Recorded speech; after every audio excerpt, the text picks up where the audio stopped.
সরকারের পক্ষ থেকে নতুন করে একটা আমাদের নারী বান্ধব বাস উপহার দেওয়া হয়েছে।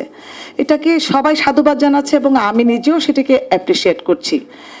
এখন বিপাকে পড়েছে যে এ দোতলা বাসটা অনেক ক্ষেত্রে দেখলাম যে অনেকেই ট্রোল করছেন যে ওনার যে হাইট, ওনার যে উচ্চতা, ওনার যে শক্তি সেটা দিয়ে টানতে পারছেন না।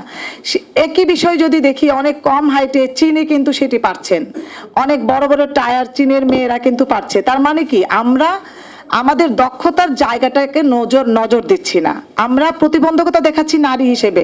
কখনোই আমি নারী হিসেবে আমার জেন্ডার কখনো প্রতিবন্ধকতা হতে পারে না।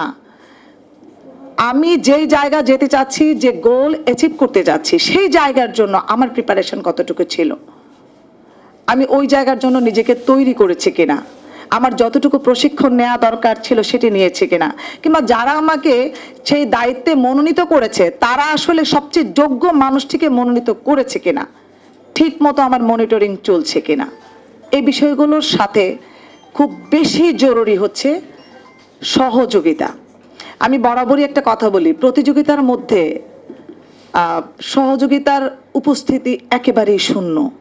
আপনি দেখবেন দৌড় প্রতিযোগিতায় যাবেন, কার আগে কে যাবে, প্রথম হতে হবে। তার মানে কি আমাকে কেউ এরকম সুযোগ দেবে যে আমি একটু স্লো যাই, তাকে একটু এগিয়ে দেই?